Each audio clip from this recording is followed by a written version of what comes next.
Myers Metal Detectors, located in sunny Tampa, Florida, where we sell nothing but fun and adventures, treasure hunting gear, and anything you can imagine for metal detecting. Give us a call, 813-237-1939. Happy hunting and dig deeper.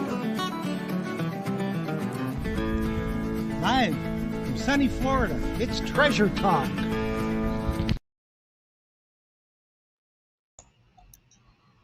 Welcome, friends. Yes, indeedy. Yes, indeedy. Welcome to another exciting edition of Treasure Talk. And of course, today we've got an awesome guest, awesome manufacturer of products, and we're going to have fun with that. How you doing, Jeff? I'm doing pretty good for the shape I'm in, I tell you. Yeah, it's hot out there today, isn't it? Yes, it is. It's supposed to get hotter the rest of this week. So I know you've been kind of working on a house to Yes, sell. I have, but I just got back from being over at the beach for a little bit. So that was fun, and I got a chance to try out the Blue Nemo. Jocelyn and I thought we were taking pictures, but we took like 1-second videos. But that's okay. It's just a cool product. It was really neat getting in the pool with it. And I didn't use the Nemo for these, but I did find some rings. Most of them are junk, of course, except for this one is gold. You look like Mr. T. Yeah, well, my fingers are big. I have a size 13 and 14 finger, so that's a little bit of gold. But it was fun getting away and doing a little detecting instead of working all the time. Yeah, I mean, you didn't get actually in the ocean with the Nemo, though. No, I did not. I did. The water was still a little wavy, but I'm going to do that probably the next trip because That won't be too much longer. You'll be going over there. Yeah, it's an awesome product, the Blue Nemo. So, and of course tonight we're going to have Clay from. Clay Copeland. Are you reading it for me on Clay Copeland? Is that his last name, Jeff? Yep, from Brute Magnetics. Yeah, from Brute Magnetics. So I guess I better get started instead of running my mouth about my vacation and all the treasure I found. But I'm just a show off, I guess. I did find some coins too, and I tried out the Deus too, and that's an awesome detector for the folks who are wanting a multi-purpose detector. Awesome. So Mumbles man has done very, very well with it. Every time he goes out, he either finds gold or silver. Someone needs to break his detector. No. Well, he's probably coming by another one from you, so. Yes, I'm happy about that. Yeah, he's finding all the gold there at Clearwater, so he's doing a good job. All righty, So let's run through the spiel real quick so we can get our guest on and have a good time here.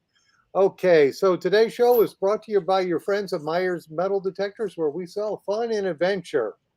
And the views, thoughts, and opinions expressed by the Treasure Talk guest and members belong solely to the guests and members and not necessarily to Phil Myers, Jocelyn Myers, Jeff Moen, and Myers Metal Detectors.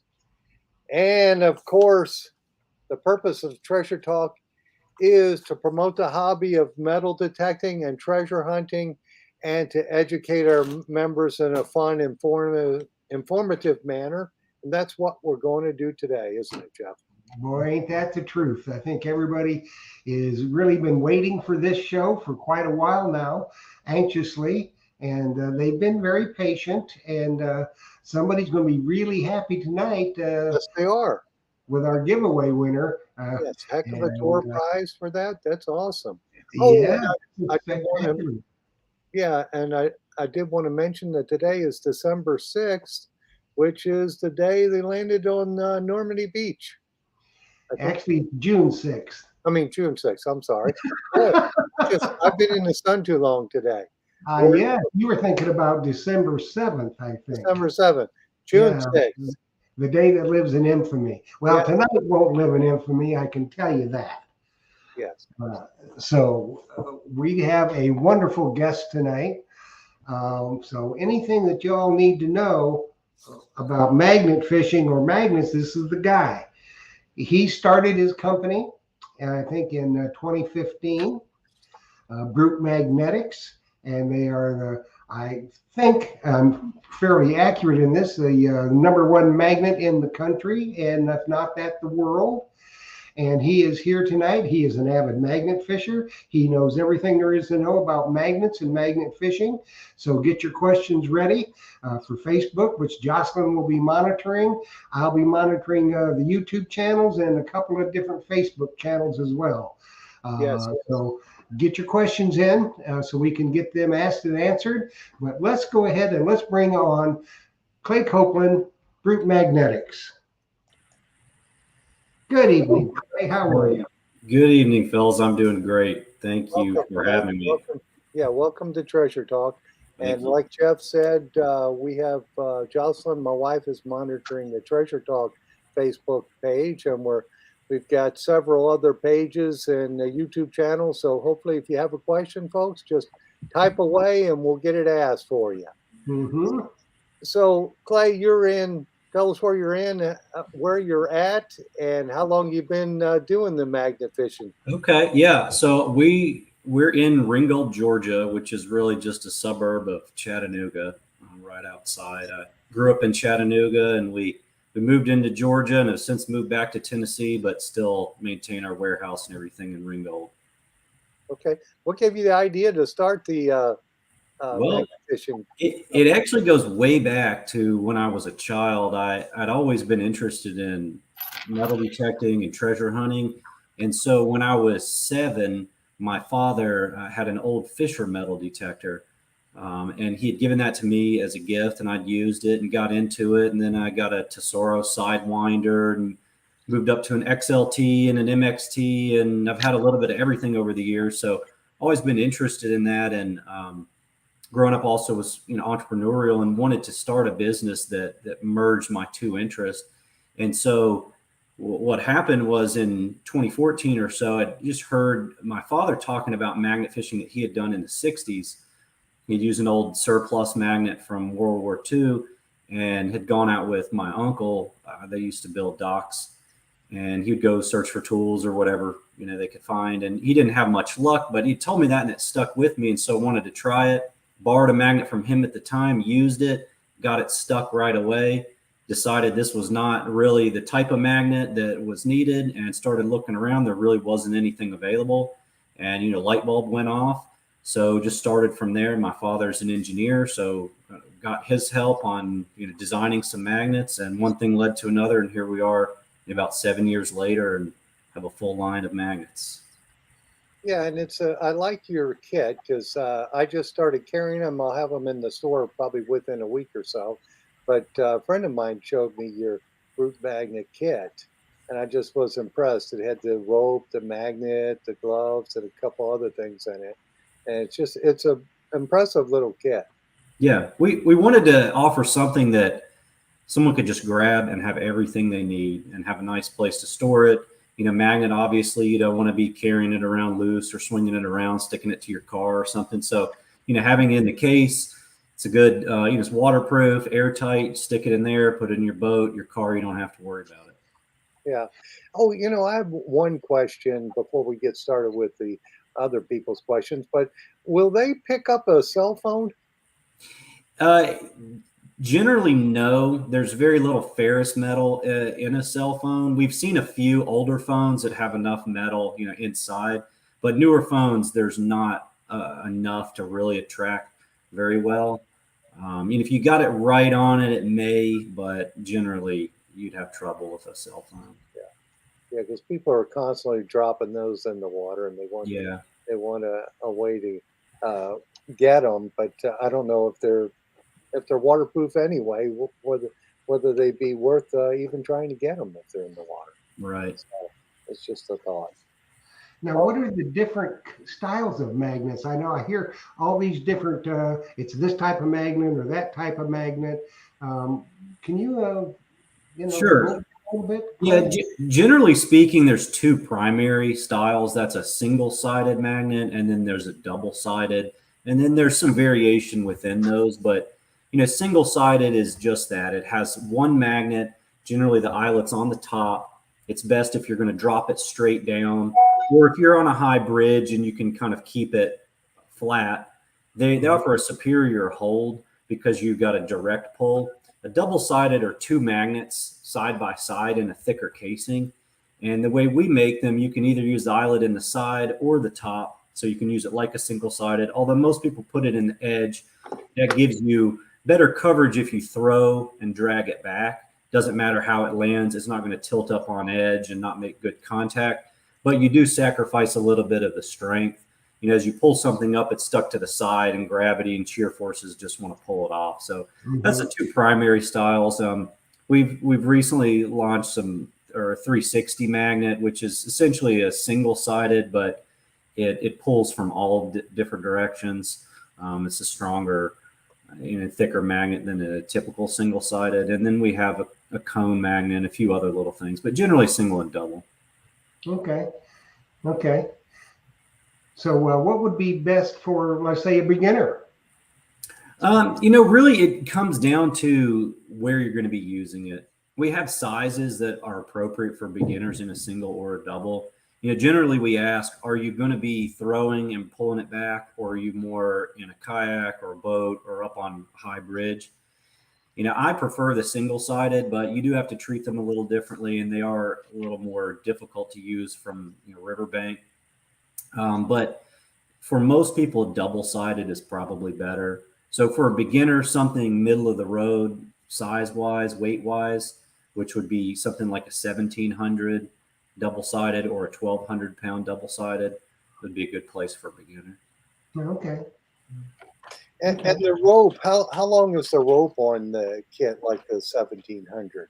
All of our kits come with 65 feet of rope, which for most people that's efficient, especially if you're on a riverbank. If you're on a higher bridge, you may need longer length. We do offer 100-foot sections, and you could daisy chain them together if you had to, but 65 feet is what comes in all of our kits. Okay. And the grappling hook, when do you use that? There's a couple of different ways to use it. The most common way is just as an assist to the magnet.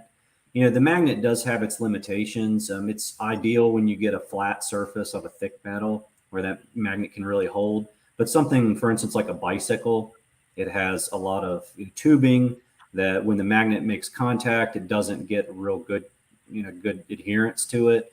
It's not making a whole lot of surface contact. So those kinds of things you'll often pull up to the surface, and then as they break the surface of the water, they may fall off. That's where you can lower a grappling hook down to assist the magnet in lifting. Generally, you don't want to throw and drag a grappling hook because they're obviously made to grab onto things and hold. And it's a good way to lose them. So mostly just to assist in those odd-shaped items. Okay, yeah. If you had a bicycle, you could hook it with the hook, or how about like a shopping cart or something? Shopping cart. We see a lot of shopping carts, unfortunately. Chairs or anything that offers an odd shape. Or if it's very heavy and the magnet's struggling, you can always lower that grappling hook down just as an assist. Hey, this question's off of Facebook that Jocelyn just handed me, and it's from Chris Mock, and he's asking, how strong is the rope that you use just in case it gets stuck and you try to pull it with a come-along? Can you do that? Yeah, you absolutely can. That's pretty common. It depends on which kit you get, but the breaking strength of our most common rope is a 1/4-inch rope. It breaks around 1,680 pounds. And so when we put a kit together, we always make sure that the magnet is going to be the weakest point in that system. You don't obviously want to attach your magnet to a bridge girder and pull and the rope snap. So the breakaway strength of the magnet is always going to be less than the rope that we pair with it. And if an order comes in with a mismatched rope, we're always sure to let that customer know. But we also have a 1/3 of an inch rope, which is around 3,800 pound breaking strength. And then we have an even bigger rope, our extra heavy duty, which is over 5,600 pounds. And we are in the process of redesigning that. And in our testing, we're getting over 6,000 pounds. So we have a variety of rope that'll. Well, let me ask you this question. What weighs 6,000 pounds that you want to pull out of the water? Hopefully nothing. You're in big trouble if you attach to something 6,000 pounds. It's more about the way that it feels in your hand. Some people prefer a thicker rope. I find they're a little less likely to tangle. That biggest rope is a bit stiffer. So it just really comes down to personal preference. If you're really pulling on it, the thinner ropes will dig into your hands a bit more, which is why also with most of our brute boxes, we include some cut resistant gloves. But Yeah. it's less about the breaking strength and more about the thickness of the rope. What is the biggest thing you've pulled in? The biggest thing I've personally pulled in really isn't all that heavy. I got a short section of I-beam that was probably 85 pounds. The biggest thing that we've seen a lot of big stuff come in that needed some assistance to actually get out of the water. The biggest thing that I'm aware of that one of our magnets pulled out was a 330-pound manhole cover. It was probably 3-foot diameter and 2-inch thick steel disc. That's your perfect surface. So if you get on that, it's not coming off easily. I'm sure there are bigger items, but that's the one I'm personally aware of. Okay, we've got a question from YouTube from Robert Ridgway. He wants to know, do the magnets weaken after a certain length of time and use? Neodymium will not weaken. In fact, there's a white paper that was put out some years ago on that. And the general thinking is that neodymium loses about 1% of its strength over a 100-year period. So, stored properly, it will not lose strength. There are a couple things, though, that can demagnetize your magnet, the most common of which is heat. If you get above 165 degrees or so, it will start to demagnetize your magnet. And much above 180 or so, it will be permanently demagnetized. So, try to avoid, putting any kind of additional heat to it. Obviously you're not going to see those kinds of temperatures just, leaving it out somewhere, but heat is one thing, or stronger and opposing magnetic field, which I can't imagine a scenario where someone would encounter that. Mm-hmm. But generally you're safe. If you, put it up and store it away from heat, you'll be fine. Oh, they're leaving it in your car and stuff like that. Yeah, I don't think it'd get that hot, would it? Yeah, I don't know. I don't know. I've not. We've only actually seen this a few times where we know heat was the culprit, and both of those times it was a customer that was trying to speed up the cure time of their thread locker, so they put some additional heat to it, like via heat gun. So I'm not sure what interior vehicle gets, but we should probably find that out. It probably gets 140 degrees, I would think. Yeah, I think if it got much beyond that, or was reaching the point where it demagnetized, we would have heard that, but yeah, we've not encountered it. Hey, I have a question here from Gary Gross. He says, I've had a brute magnet for 4 years and it's still in great shape. Question, what's your thought, Clay, on tying to the magnet or using a carabiner? Yeah, there's a big debate on that. I think both are perfectly acceptable. I personally prefer using the carabiner, and that's strictly because I'm not good at tying knots. If I was comfortable with my knot tying skills, then I probably would tie my rope to it. Another advantage of the carabiner is that you can disconnect it quickly. So say, for instance, you have a grappling hook, but you don't have an extra rope. You can quick disconnect and attach to something different. You can use that rope interchangeably. And for storing in the brute boxes, the way they're set up, you can't really put the magnet in if you've tied your rope off and want to leave it. You'd have to cut the foam, which is not that big of a deal. But for me personally, I go the carabiner route, but I do swap magnets pretty often. So both are perfectly acceptable. And, going back to the system of the rope, carabiner, and magnet, the carabiners are all rated to 5,600 pounds.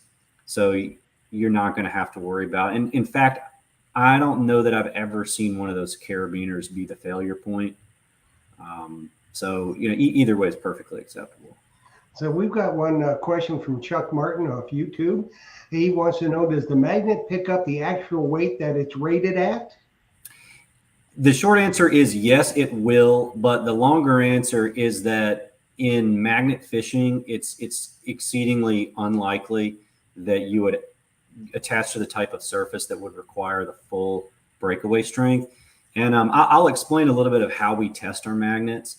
Okay. And we're gonna get some videos on our website sometime or on YouTube just to show that process. But essentially we have a tension testing machine with a load cell. And at the bottom of that machine, there's a 1/2 inch thick steel plate. It's a polished A3 steel. And we put the magnet on there. There's a direct pull and that load cell test. So what we do is take an average of 10 tests and then pick the lowest value for and then round for what we display. So generally, our magnets will exceed the stated strength. But of course, that is under essentially what are ideal lab testing conditions. Now, if you go out and stick it to a bridge girder on a bridge, then absolutely it would require, let's say, 1,200 pounds of direct pull. Now, it requires less to slide a magnet. It takes about 70% less force to slide it. So your best bet is if you're on a surface like that, a thick metal where it's really stuck, is try to pull at an angle. Or you can even put a piece of wood and a hammer and kind of tap it to the edge. It's best not to tap directly on it if you can, but so that's the longer answer, is that in the right conditions, it absolutely will pull that stated strength. Cool. Okay. I've got a few more questions. Jocelyn handed me off of Facebook here, and the one I thought was kind of funny. What do people do with a 300 piece of iron after they retrieve it? And that's from Kimberly Kramer. Yeah, we always say, if you find it and you pull it out of the water, it is yours. Don't leave it on the side of the road, and give us a bad name, or people in the hobby a bad name. So actually what we see a lot of things. Most people will take it with them and haul it to the scrapyard, make a few dollars for gas. Yeah. Some people will collect a bunch and then have a scrapper come to wherever they are and pick it up and take it away. Yeah. But generally, scrapyard for that big piece. Yeah, you're recycling and cleaning the environment, getting all that junk out of the water. Exactly. Now, this question is from Tom Becker, and he's saying, how heavy is your best-selling magnet, and how much will it lift? So what is your best-selling magnet? So our best selling is going to be the 1,700 pound double-sided magnet. And so that's 1,700 pounds combined. It has two magnets. So really, at best, you're going to pick up one side. So that's what, 850 pounds. The magnet itself weighs a little over 5 pounds. I think that one's 5.2 pounds, which is middle of the road for our magnets. We have them that weigh anywhere from under a pound to over 10 pounds. And then on the single-sided side, the 1,200 pound single-sided is going to be our best seller. That one weighs about 4.5 pounds, and it's a little bit larger diameter at 4.7 inch. All right. And for folks who want these magnets, I will have I guess it's the 1,700 pound double-sided magnet fishing kit, and I'll have the 1,200 pound and the 2,600 pound in stock. I guess probably the end of next week, I could say, since they're going to ship pretty quickly. So those we'll have available at the shop, or you could call me up. We could ship it to you for sure. All right. We had a question from Dirty Paws Detecting, which is Mike Mayo. He wanted to know, how do you get the magnet off if it connects to something permanent underwater? Yeah, that's the $1 million question. There are a lot of things that you can do, and it really depends on what you're attached to. It runs a gamut from, you've got to use mechanical force like a come along, or use your hitch and pull your vehicle, although we don't recommend that. It's either going to work or the rope's going to snap. But if you can get to the magnet, then you can usually try to slide it sideways or tap it to the edge, and then it will fall off. If you can't, the best thing again is to, if you're on a bridge or somewhere, walk up or down and try to pull at a different angle. If it's wedged between rocks or some tree branches, often that will be enough to break it free. The last thing you want to do is, when you first get stuck, is start really pulling as hard as you can. That can make it worse. You want to try to determine if you're attached to something that's metal or just more wedged. If you're wedged, The best thing is pull from the opposite direction, which obviously is going to be out in the water. So if you don't have a boat or a kayak, that may be a challenge. But pulling at an angle is kind of your first step. You will generally know if you're attached to an object or wedge, because when a magnet makes good contact, you'll feel it in the rope and you'll kind of hear that clink. But try pulling at an angle, and then if that doesn't work, you may tie it off and try to use something like a come along to put slow pressure to see if you can pop it off. But generally, it's just some effort. Yeah, we got a question from JBP Hobbyist. Wants to know, have you ever lost a magnet because it got connected to something too heavy to pick up? I have unfortunately lost several magnets. I almost lost one Saturday when I went out, and I was prepared to go in for it. So I went in and we were able to get it free. Generally, where we are, we have a lot of rocky riverways and creeks. And so around here, it's more worrying about getting stuck between two large rocks that just aren't going to move. And so most of the time when I go, I'm prepared to go in the water so that I can go out there and jig on it a little bit. It usually comes right free, but I've lost several. In fact, last year I went to a bridge and I lost 3 in about a 30-minute span. I should have learned after the first one, but I kept going. I thought it was a good place, and it turned out to not be so great. Well, it sounds to me like a magnet fisher may need a Nemo, huh, Phil? Yeah, the Nemo to go out there. Except for, I don't know if I would go in some of the waterways here with the Nemo, some of the fresh waterways, because we have things called alligators. And a guy got it here last week. He was recovering the discs, the frisbees, and a gator attacked him, and he lost his life, unfortunately. Wow. So I'd be real hesitant to go in the freshwater with them, especially some of the rivers around here, because they're loaded with alligators. But I've got some more questions here, and let's talk about your finds, because you've been doing this a while. Yeah. What kind of cool stuff have you found? Yeah, so the coolest thing that I've personally found is a 10-pound parrot shell from the Civil War. We have a lot of Civil War relics around here, being very close to Chickamauga and then the Chattanooga battlefield. And Ringgold actually there was a small battle there at the Gap.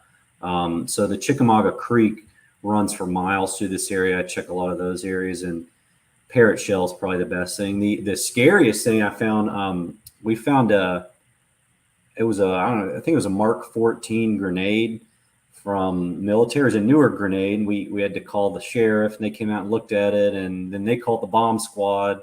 He came out, and he didn't seem too concerned. He just picked it up, put it in the back of his truck, and drove off. But for a while, we were a little concerned about pulling that one up. But definitely Civil War parrot shell was my favorite find. Now, did you have to worry about that being live, or?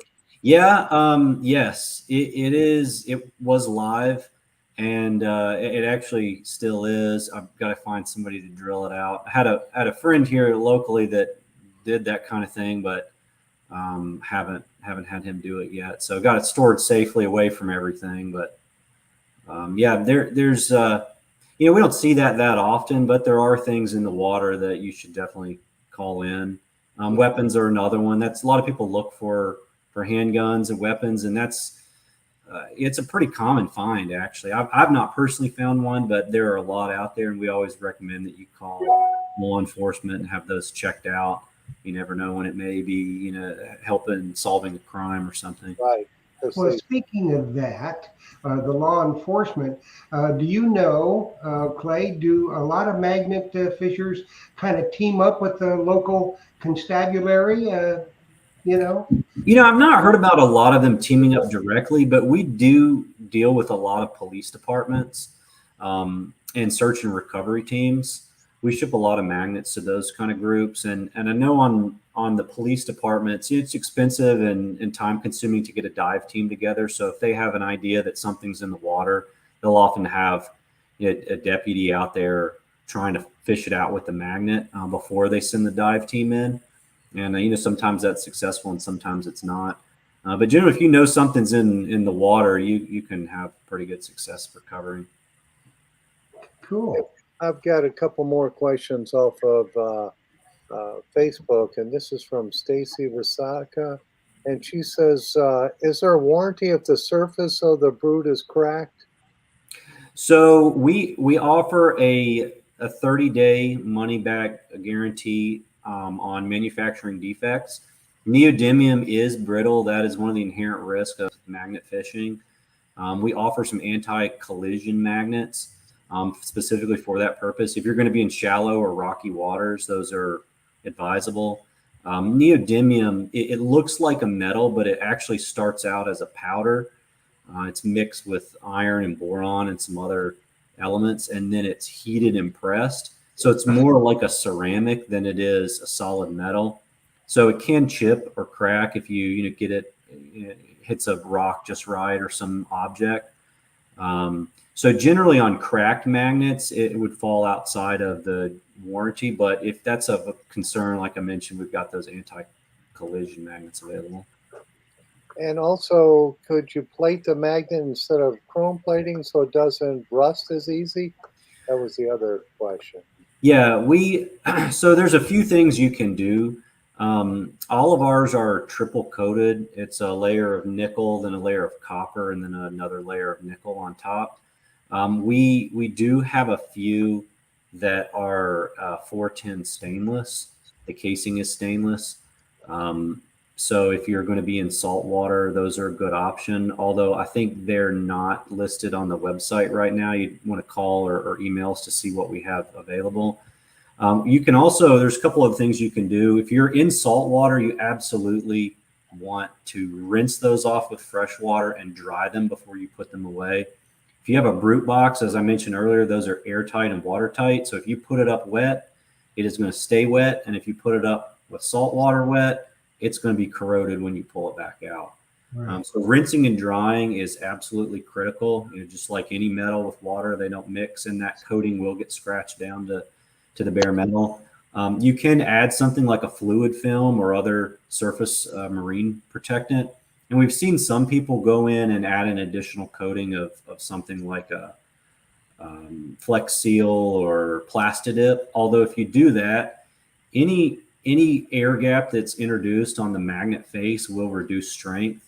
Even a 1 or 2 millimeter layer of additional coating can significantly reduce the strength. So you got to be careful if you're adding additional coatings. What if after you clean it up or dry it, rinse it with fresh water, if you spray it with like WD-40, can you? Yeah, absolutely. Absolutely. We recommend doing that before you put it up. That will help prolong the life. If you take some basic care, and especially around drying it off, it will last for years. Yeah, it may show some light, surface rust. That's not anything to worry about. Where you'd have to worry about it is if the magnet itself starts to corrode, which generally doesn't happen unless it stays bad.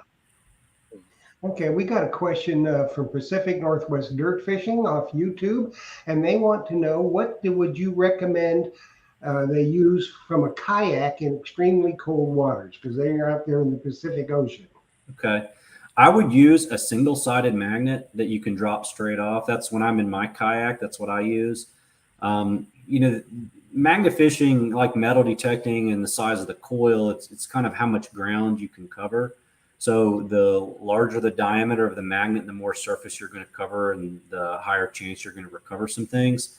The trade-off, though, in a kayak, and one thing you've got to be very careful of is maybe not so much in the ocean, but or maybe so, but anywhere where you've got moving water, if that magnet attaches to something heavy, it almost acts like an anchor. So if you're in a creek with a current and it grabs, that your kayak's going to turn sideways and you could potentially roll over. So it's best if you're in a boat or a kayak that the water is not moving or moving very slowly. But to answer the question, a single-sided will be best. You can drop that straight down and you'll have good contact, and then you'll be bringing it straight up, which is your strongest type of hold. Very good. Very good. All Do right, you see all these other questions?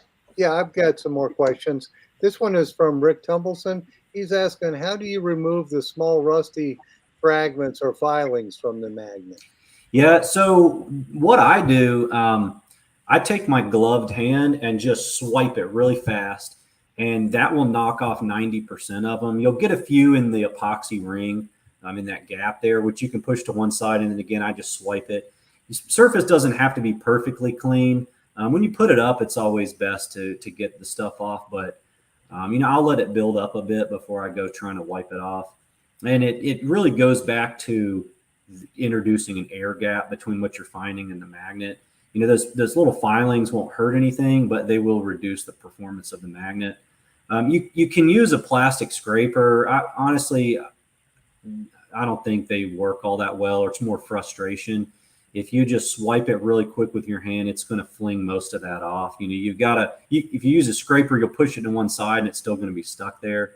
You just need that speed so it escapes the magnetic field.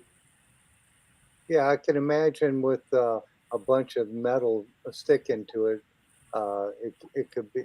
It's good to have those gloves to wipe it with.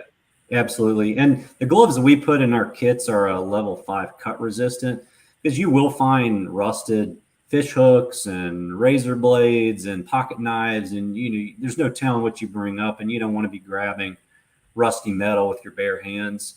So we have a sandy dipped palm, for additional grip in the water. But that cut resistance, what you want when you're out searching the waters. Yeah, better to be safe than sorry. Absolutely. Yeah, protect your hands at all times. That's when I metal detect, most of the time I don't use a glove, but I imagine doing that, pulling on the rope, Yep. cleaning the magnet. Yeah, gloves are going to be a must for that type of stuff. And then also pulling the heavy piece of metal out. That's right. Yeah, stuff's. I never magnet fish without my gloves. Just like you said, cleaning it off and preventing rope burns and rusted things, and then just dealing with a big hunk of iron, that's covered in rust. I just prefer to have my gloves on. Right. Now, have you ever found a safe? I have not.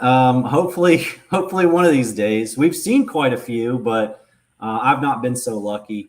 Actually, there's on our website, there's a finds page where there's a whole bunch of really interesting things that people have submitted. And then obviously YouTube, there's so many channels with magnet fishing, but no safe for me yet, and no gun. I'll find one of these days, but not yet.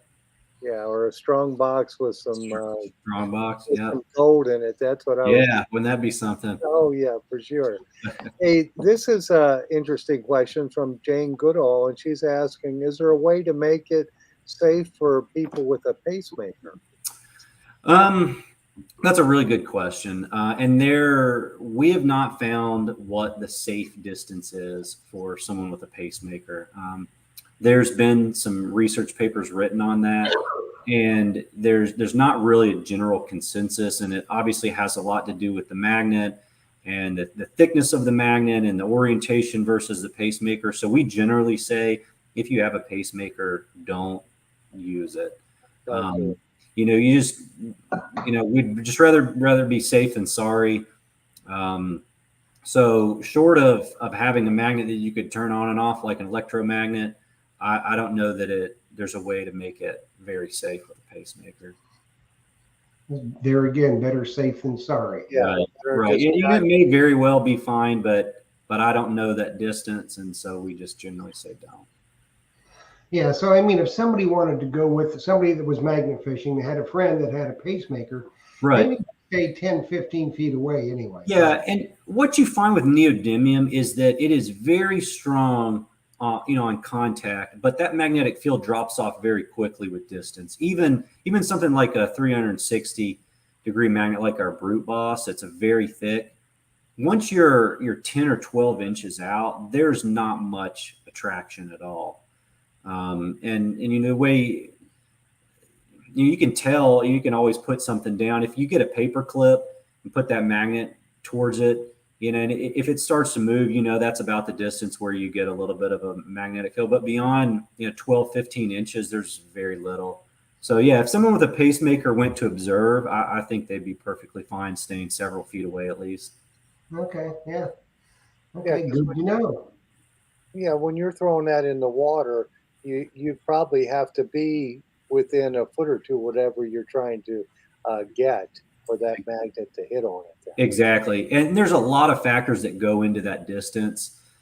Generally speaking, the thicker the magnet, the further it will reach. That magnetic field reaches out further. But you're right, even on the biggest and strongest magnets, you'd be doing good if you were 10 inches away from something. And that would have to be a large object. For most smaller things, you're going to have to be within a few inches for it to grab. Bigger objects, obviously, that distance increases a bit. Well, that's awesome. So the coolest thing you found was the parrot shell, then, huh? Parrot shell. Yep. Yep. Well, you have to get that drilled out or made safe. Yeah, I have to figure something out on that. Yeah, I would. Where did you store it? Where do you store it at? It's stored in a far corner of the warehouse right now, just away from everything. Yeah, because I wouldn't want that to go off. Because I No. think years ago someone had one and they were trying to do that. I think Yeah. it blew up and killed them. Yeah. Yeah, so Yeah, that's it can be dangerous. That's why I don't handle it or let anyone do anything with it. Just now if you found something like that, somebody who's not used to it, they should probably call somebody if they found it, right? yeah, absolutely. Yeah, if it looks like unexploded ordnance, definitely call the police and have someone come look. Even if you think it may not be or possibly could be, call. It's better safe than sorry. Don't handle it. Get away from it and let the professionals come in and deal with it. Yeah, we had a couple of questions. The same question from YouTube, from the Mumbles Man, I think Chuck Martin, possibly Robert Ridgway. I wanted to know what your most unusual find has been. That's a good question. My most unusual find. I know what the most unusual find that a customer submitted was probably it was a stringer of fish. So magnet fishing. A lot of people think it has something to do with fish, and you obviously don't find fish with it. But this guy had found a stringer and it had a bunch of fish on it still. So that was kind of unusual. And then we saw a kitchen sink. So I could say we've seen everything, including the kitchen sink found. Yeah. Yeah. But I don't know. I can't think of any off the top of my head that personally were that unusual. But a lot of customer submitted things very unusual. Well, they would find like fishing rods, that kind of thing, tools. Absolutely, tons of tools, fishing rods, a lot of scrap iron around here. I check the old railroad bridges often. So railroad iron, the spikes and the little plates and things. A lot of that kind of stuff come up. But if it's a ferrous metal, then someone somewhere has found it, pulled it out. We saw. I think a magnet would be killer for a boater, because if you spin the prop off, Yeah, those propellers are pricey devils. We've seen a lot of people come to us looking for anchors that have been lost for whatever reason. Props. Really anything. I know one unusual thing that was found was in a acetylene torch tank. Like a full size, one of the 5 foot tall tanks came out intact. That's it's unfortunate that things like that make their way into the waterways. Yes. We tell people, even a bad day magnet fishing, you didn't find anything cool, anything you want to display on your wall. At the very least, you've cleaned up the water and gotten some That's of that. right. And got some exercise. That's right. And got some exercise, enjoyed nature. Yeah. And, you said about people finding anchors. Well, 90% of the time, having been a boater and fisherman for a number of years, if you lose an anchor, it's wedged and that magnet ain't going to pull it up anyway. Yeah. It's stuck. Yeah.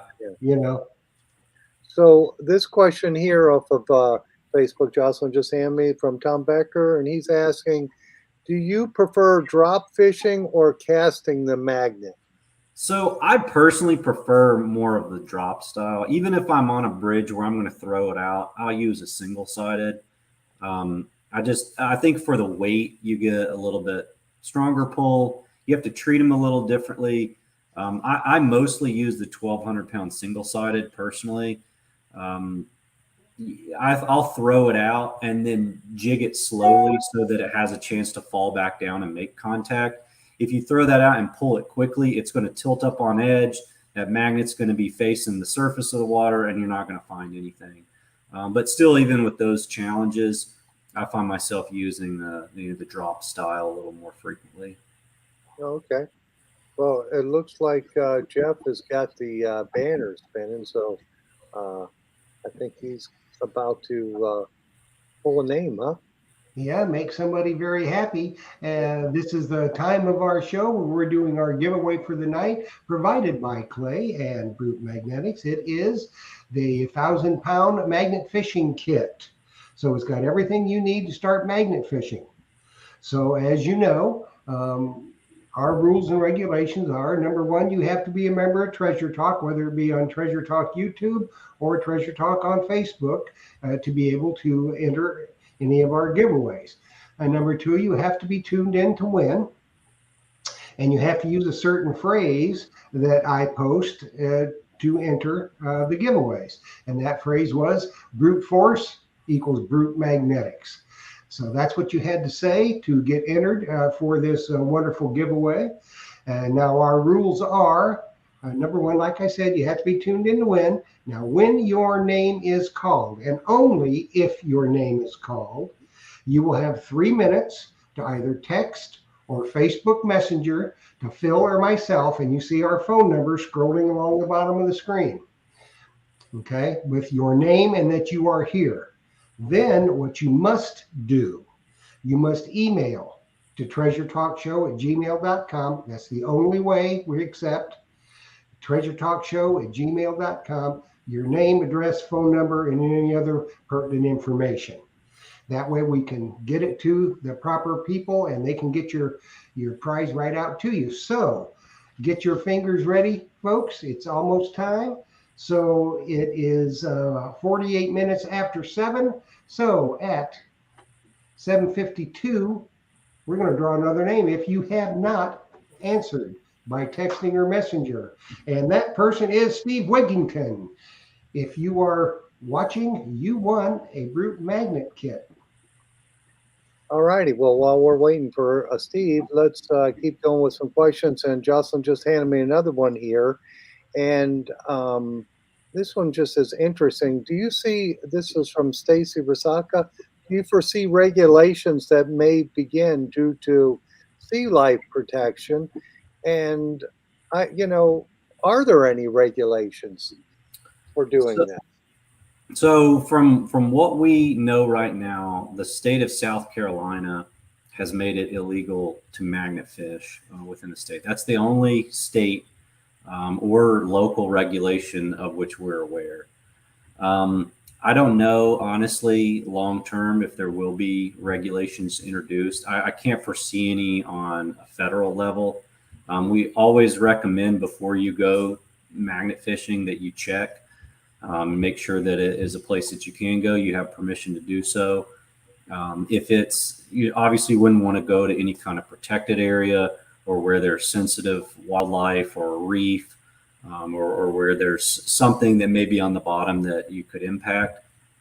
But I don't have any insight on upcoming regulations. And if and when there are, we will be sure to react in an appropriate way. But I don't think there'll be any, at least not in the foreseeable future. Well, you're removing metal out of the waterways. Right. I don't understand, why did South Carolina enact that to make it illegal? I honestly don't know the background behind it, and I should do a little more research into it. I frankly, I don't know what the thought is. It may be, just a protection of waterways and a blanket ban, kind of a knee-jerk reaction, because you're right, we are removing water, and it may be, something that's leaking, or, obviously if it's something that's rusting, maybe that's, not too bad. Just put a little iron in the water, but, still there's a lot of trash in there that you can pull out. We have provided some magnets to a university that is doing a study on impacts. of magnet fishing. That's still pending. We don't have the results of those, so we'll be interested to see what they come out and say. But we know it is being looked at least by one group. But you're right. You're pulling out, in some cases, garbage. A lot of interesting things, but there's still a lot of trash that's coming out. Yeah, you're pulling out rusty metal and different things that shouldn't be in the water to start with. Just amazed that South Carolina put a ban on it. Yeah. It's hard to imagine why they would think that. Somebody said something about the possible Civil War stuff in the rivers and stuff, but how do they know it's down there? They don't know for sure that it's down there. So right. And like I say, obviously, if there is an area that is protected or it's a sensitive waterway, you don't magnet fish. And if it's your local creek and you're not aware of an endangered species or something in there that you may disturb, then maybe it's all right. But there's around marinas, and there's a lot of other areas where you can go where you'll find things that there's other activity that wouldn't be a protected area. Yeah. Right. So check your phone, Phil, see if you got anything. Oh, yeah, let me check. I did not. I did not either. Okay, so Steve Wigington, you lost out. Gals Out West treasure hunting. If you are watching, you are the winner of the Brood Magnets kit. So you know the drill. Text or Facebook Messenger for 3 minutes you got. So let's go, people. All righty. And let me keep going down my list of questions. So what is the heaviest magnet that you guys produce? The heaviest magnet, we have a 4,250 pound double-sided. It's combined still, but it's what, 2,100 and something, 2,125. It weighs about 10.5 pounds. And we could produce something larger, but honestly, if you've ever thrown a 10.5 pound chunk of metal, over and over, you'll probably find that's enough. Personally, it's a little heavy for me, but that's the heaviest one that we have right now. That would be like a shot put almost. Yeah, it's after half a dozen throws or so, that's been enough for me.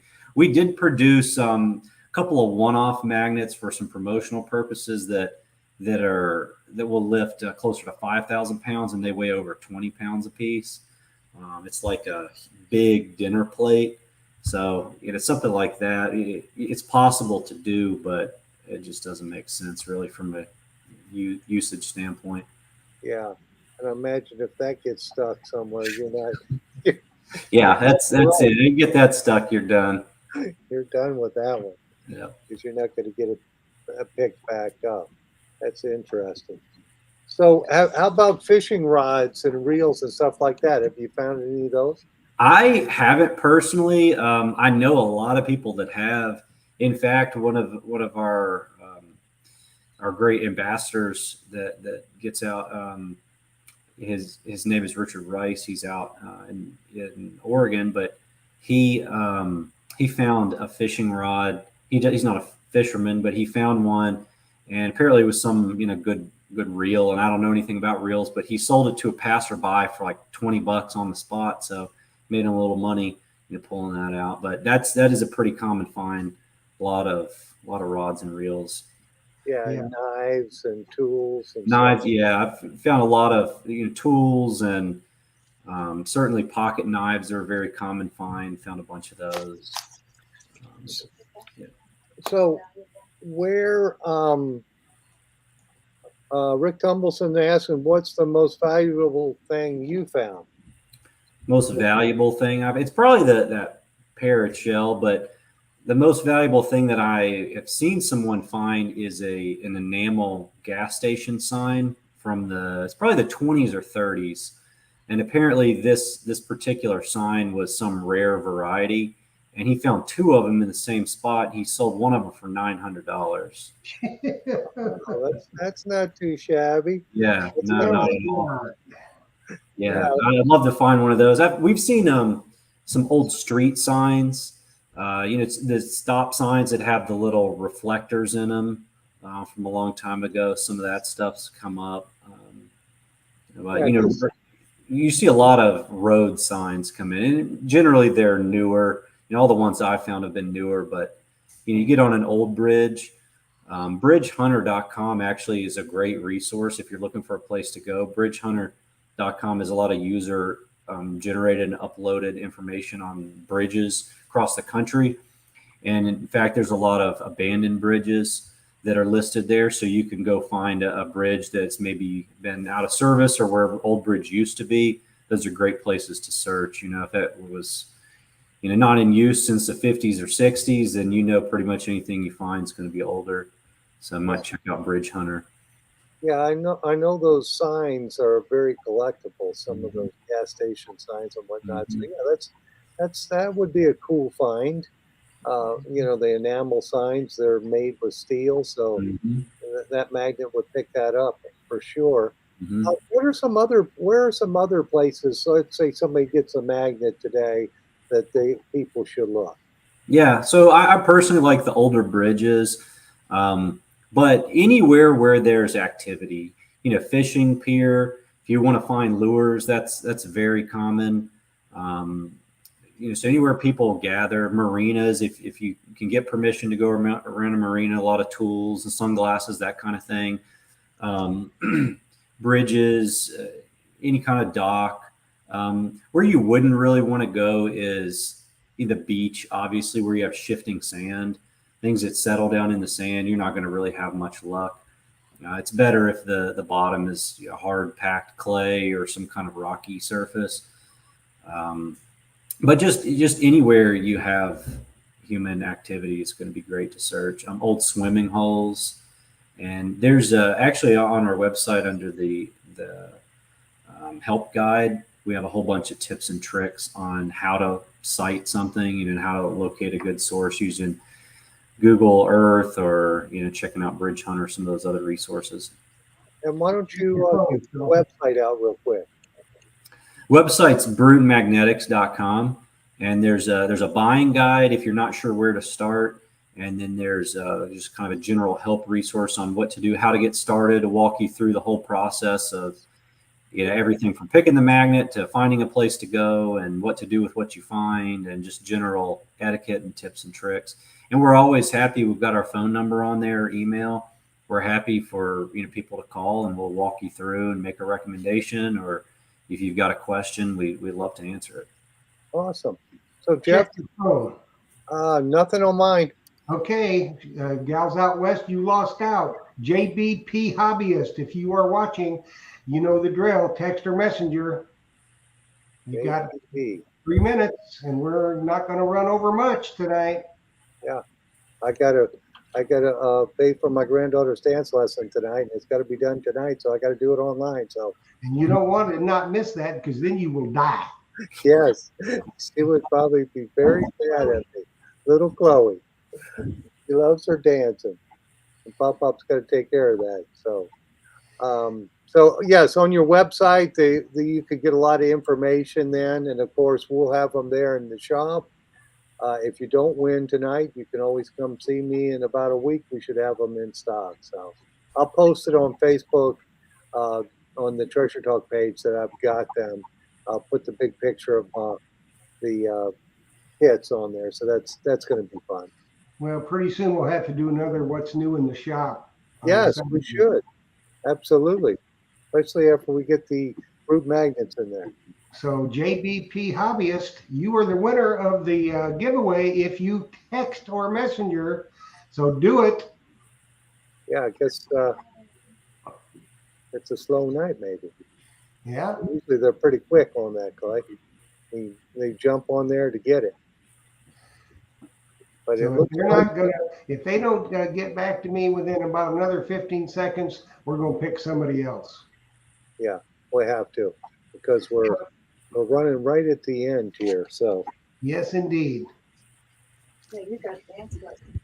Okay, they lost out. So P&W Dirt Fishing, your name is Calm Up. P&W Dirt. Extra messenger. Yes, so You're the winner if you can do it quickly. Yep. So, Clay, anything else you want to talk about your company? Well, one interesting thing that we've got coming up on July 16th is Global Magnet Fishing Day. We've partnered with a bunch of other magnet fishing manufacturers across the world, and the goal is to have someone magnet fishing for a full 24 hours, somewhere. It's a place around the world. We're going to be raising money for some different charities. We're looking at first responder charities. I have a hashtag, and we'll be out here in Chattanooga. So if you're around this area and want to come join us, you're welcome to come down and magnet fish with us. We'll be doing some live streams and some other things. So Cool. Global Magnet Fishing Day on the 16th of July.